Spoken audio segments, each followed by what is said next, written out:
The Eastern European, what used to be called the Eastern European bloc, they're underwater. Latvia, Lithuania, Hungary, Romania, they're gone. You saw riots in Iceland. That was just the beginning. Spain, Ireland, you name the country, the UK. We're going into the Greatest Depression. This is no joke. It's not pessimism porn. The people that believe the opposite, again, they're taking the drug, they're drinking the Kool-Aid, their brains are washed, and they're dying from optimism opium. They better take measures now. That was my next question. They announced this G20. They've engineered the crisis. Now the very banks that engineered it say, we're setting up a bank of the world. You're going to pay carbon taxes to us. They're going to cut the carbon in the U.S., but not in China and India. That'll further destroy our economy. They don't care about our economy. It's about bottom line. We know that from the top. And that's why the discrepancy between the average worker and the CEO, depending on whose numbers you look at, could range as high as 500 to 1. When I was a young man getting into the workforce in the late 1960s, it was 20 to 1. That's the only thing they're interested in, is bottom line profits. You're going to start seeing some major failures. Remember the commercial real estate collapse I was talking about?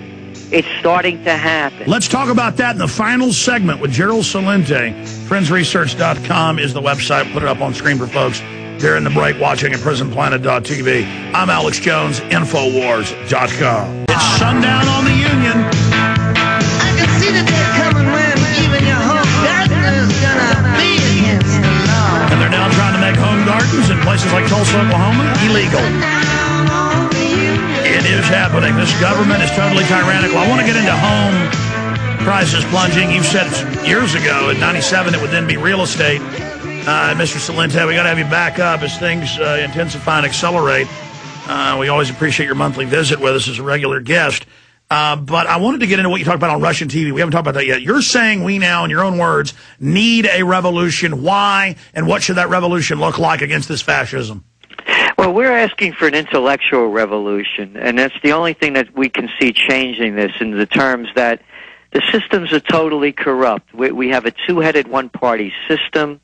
Our financial institutions, Wall Street, it's the criminal gangs. I mean, it's a D.C. heist. Wall Street's taken over Washington, and the media is monopolizing our minds with this moron talk. They have these buffoons. You know, when I talked about Fox, I'm not talking about, people like Hannity or O'Reilly. I mean, to me, these guys are, they're all, there's nothing about them that I would support. I want to make that really clear. I was talking about just a group of people I know on Happy Hour and a few others. But so we have to stop this mind poison that they keep killing us with. And people, my father, may his soul rest in peace, used to say to me when I would repeat anything that everybody else was saying, he'd say to me in Italian, "Papagallo, parrot, stop repeating what everybody else is saying and think for yourself." And this is a time when people need to think for themselves. The only way that we can get out of this is by coming up with intelligent decisions rather than having the president go out on comedy shows and put out these spin and throwing out these one-line sound bites and making decisions based on that. And the other president, he didn't go on comedy shows, but he had this whole soundbite thing down as well. We're at a critical time in our nation, and either the nation is going to go under in fascism and control, or we could emerge as a better nation in terms of looking toward the future in a more positive way.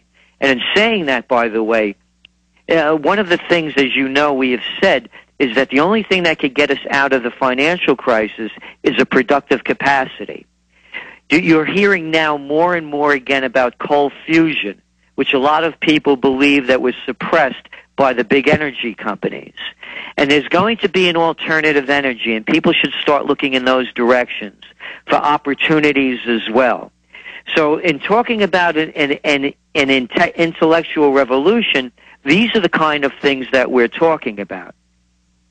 Well, I don't see how the tyrants are going to get away with what they're doing. In closing, as I interrupted you with a break, Real fast, how bad's real estate going to get? Because, I mean, it's now coming out that it's just totally screwed as well. It is. And now you're going to start seeing, as we've been saying, the next shoe that's going to be falling is going to be the commercial real estate sector. We just saw the second largest mall developer go bankrupt, General Growth.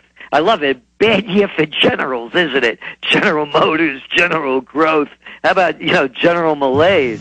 This thing is over. They've overexpanded. They've overbuilt. You're going to see ghost malls popping up all over the country. This is no time to invest now in real estate. Trendsresearch.com. You can see him all over television, radio, you name it. Gerald Celente, thanks for giving us 55 minutes. Oh, Alex, thank you so much, and keep up the great work.